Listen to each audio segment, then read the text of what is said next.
Hi everyone, welcome to another Table Talk. In today's Table Talk, I wanted to start a series. I have a series already started. I've got a couple videos in it for my intermediate park jet build, where essentially we're going to be building a replica of this, the modified RC Powers SU30 version 4. So while I was out flying yesterday, ripping around with this very steed, I got thinking that perhaps I should also do another series where I talk more about kind of more intermediate / advanced setups for control surfaces, certain things like that. Why you would add them, advantages, disadvantages to to get your plane to fly the way that you want to fly. So that's essentially what we're going to do today. I'm going to talk just mostly about control surfaces today. Rudders are something that not a lot of people use, and sometimes they can enhance the way your plane flies, and other times, if you're not used to using them, they can get you into a bit of trouble. So I may do a whole separate video just on rudders, and then I think probably the third video will be on setting up your ailerons to be either spoilerons, flapperons, that sort of stuff, for sort of more advanced flying.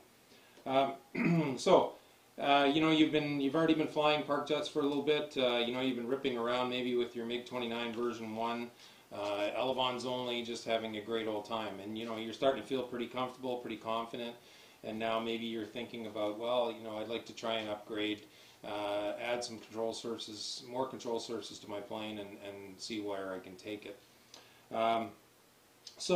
Elevons, for most prop and slot park jets, where the motors, like this one is in the middle. Elevons only, you can have tons of fun all day long. It's an easy setup, even if you have an inexpensive transmitter like this FlySky FSI 6. You got a menu in there, you set it up, you got 2 servos, a couple of push rods, you have control in the pitch and the roll, and away you go. You can yank and bank all day long and have a good time. So there's a couple of disadvantages with elevons only. Obviously, you have no control. You have no rudders, so you have no control in the yaw axis. Also, one of the things that I've noticed, and sometimes it takes, you can mess around with the setup or your stick input. It's just sometimes a matter of fact and a matter of physics. With an elevons only plane, all your control surfaces are back here, so all your force is sort of at one end of the plane. You don't have anything further forward to help balance.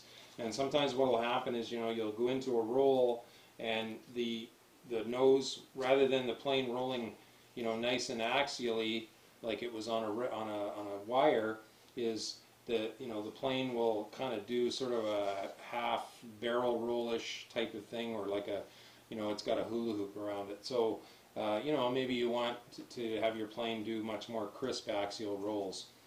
So you could be looking at adding ailerons for that.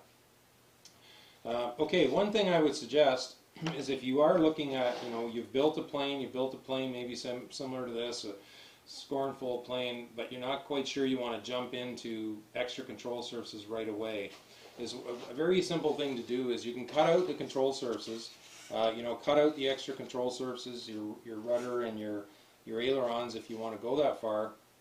And then what you can do is just pin them or tape them. It's a lot easier to cut them out while you're building the plane and then not use them, add them on later on, than it is to try and, once you've got the plane built, try and cut out and hinge your ailerons or rudders. Do it during the build, and then you can tape them or pin them so they don't flap around or get cockeyed in one way and then cause issues with your plane. So that's an easy way to do it. So what would you add first? Well, there's it depends on personal taste. Some designers recommend the first control surface to add other than elevons is rudder, which does make sense. Then you've got control in all 3 axes: pitch, roll, and yaw. The other thing you can do is that in the rudder, and I've done this before to keep things light and simple, is you can put 1 servo sort of in the back here with the double control arms. So you've got two of these essentially, another one on this side, and then run control arms to your rudders. Then you've only added 1 rudder, a couple of short control rods, plug it into your receiver, and away you go. You do have to make sure that you run, I always make sure I run the wire, the servo wire, outside the prop slot, so that, you know, even if I tape it, it doesn't come loose and get caught in the prop. The other way to do it is, you know, similar to the setup I've got here, and run 2 servos, 1 servo to each rudder. You know, if it's a twin tail. Normally what I do, 99% of my airplanes, I just use a Y harness, so I only have one thing plugging into my receiver and then controlling my 2 rudders. So that's one way to go. But again, you may still not get those, you know, those nice crisp axial rolls. You still may end up with this issue where your plane's kind of tumbling around in the air. So maybe you're more focused on wanting nice crisp rolls and more balanced turns. So you might want to add ailerons as your first surface after elevons. So, you know, to give you more, certainly more authority in the roll axis. Now, there are a couple ways of doing it. The simplest way, and a lot of people still like to use this setup, is what's called 2x4. So two servos moving 4 surfaces. And essentially what happens here is that you use the same, still use the same servo as what you're using for your elevons. You may need to change the servo arm depending on how you set it up. And what I did anyway when I ran them is I put my elevon push rod out here at the end and my aileron about halfway down. Essentially what you're looking for most park jets is you want start off with 50% of the deflection in your aileron that you have in your elevon. So if your elevon is 1 inch, you have ½ inch in the aileron, hopefully. So by doing it that way on your servo arm, now you've mechanically reduced your aileron throw. There are some exceptions to that, which I'll talk about here briefly. So advantages to that, again, you just keep your elevon setup that you have in your transmitter. You don't need to mess around with your transmitter. And then all you're doing is using the same servo. You just add another push rod to your aileron, and away you go. And it keeps things light and simple. Some disadvantages that I've noticed is that now you have no way, other than, you know, if you have an adjustable push rod, to make sure that, you know, the thing stays true at 0 trim. You don't really have any way other than moving, again, if you can, moving the push rod for your aileron, of adjusting it independently of your aileron. Everything, or your elevon, everything you do in the pitch and roll axis is now also going to be in your aileron. When flying, one of the disadvantages, or one of the things that I found I didn't like about it so much, is that, you know, you pull up into a loop, and now because your aileron is slave to your elevon, it becomes almost like a spoiler-on, which can cause, as you pull up, you know, it can start to slow you down as you're going up into the loop, or it can cause the plane to want to flip over on its back a little more prematurely because you're getting this extra up force from the aileron. So that's a disadvantage there. Okay, the other thing you can do with ailerons is go with a 4x4, so 4 servos, 4 surfaces, where your ailerons are now independently controlled with their own servo. If you have this transmitter and you want to do some of these more up to 6 servo setups, I will link down below. I've done a couple of videos on the FlySky FSI-6 where I showed the basic setup for a 6 servo park jet, and then how to fine tune it once you get the programming and the mixing setup in here, so that you can adjust your throws and all that sort of stuff. So that'll be listed down below. I'll also have the playlist, if I haven't mentioned it already. I'll have the playlist for my intermediate park jet build, which has only got a couple of videos in it right now, but it will be growing as I get into that project. Okay, so disadvantages with the 4x4 are now you obviously add a little bit of weight because you're adding servos. One way, and this is something I've been doing for several years now, and touch wood, I haven't burned one of them out, is I keep my weight down. Rather than using 9-gram servos, I use 9-gram servos on my elevons because I like to have that extra oomph and that extra bit of insurance there. But what I do is I use 5-gram servos for my ailerons and my rudders. And by doing that over a 6 servo setup with 9-gram servos, is I save about 25 grams. And again, I've touched wood, I haven't had any issues with them. And I'll have links to the servos down below that I like to use. The advantage, the disadvantage, that again, you do add some weight, some more wires, and you have to then independently set up your program, your ailerons, to get them to go the way that you want. But the advantage of that is now you can adjust those independently.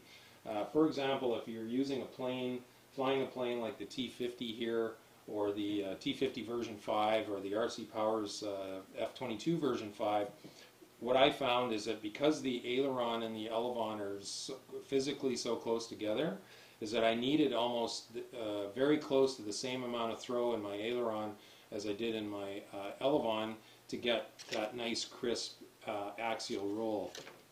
So by having independent ailerons, you can make that adjustment. The other thing is that if you want to take it up another step further, a bit more advanced, now that you have independent ailerons, if you want to play around with spoilers, spoilerons, flaps, flapperons, you can do that if your transmitter allows that. Unfortunately, I haven't been able to find out a way in the FlySky FSI 6 to do that yet, but when I do that video, I'll be using a different plane with my other transmitter that has the capability of doing spoilerons and ailerons. Okay, so there you go. So rudders. Why would I add rudders? And I'm going to talk. I think I'll do a separate video just on rudders. But essentially, as I mentioned earlier in the video, rudders, they do give you that authority in the yaw.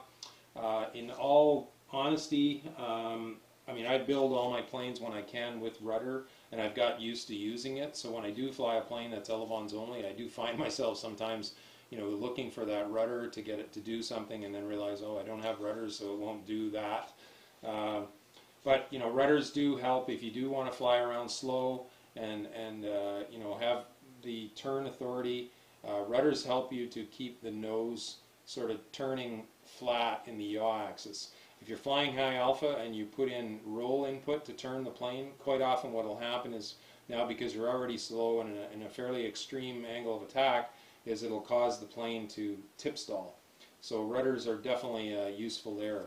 Also, if you're coming into land, and the plane is being pushed towards you, whatever, because of the wind, you can again keep the wing a little bit flatter, add in some yaw input, and keep the plane away from running into you, running into the fence, rather than messing around too much with roll and then maybe ending up with a tip stall. Also, when I fly in windier conditions, even 5 to 10 mile an hour winds sometimes, depending on the direction of the wind and the speed in which I enter the turn, sometimes I'll have situations where I enter the turn and my nose starts to float up or sink down. And the nice thing with rudders is you can feed in a little bit of yaw input and keep a nice coordinated turn so that your plane stays nice and flat and level as it goes around the turn. So that's handy. You can set up, like I said, you can set them up as simply as with one servo or 2 servos, depending on what you want to do. So I'm going to talk some more about my experience with rudders, size, orientation of the hinge line, different things like that, things that you should watch for if you do decide to go and play with rudders. I'll do a separate video on that. Okay, so there we go. If you have any questions, if you want to see me do anything else, pardon me, in this series, this setup slash flying series, or maybe I'll probably do a separate playlist on flying once I get my plane, my SU-30 version 4 done. But if you have anything else you'd like me to discuss, other than, again, I'm going to talk about rudders, and then in a third video I'll talk about, spoilerons, flapperons, flaps, that sort of thing, and certain things you can do to play around with those. Please leave your questions, comments down below, and I'll do my best to either shoot a video or just answer them in the comments. Thanks very much for watching. Blue skies, calm winds to everyone. Park jet noise, the other sound of freedom, baby. Take care.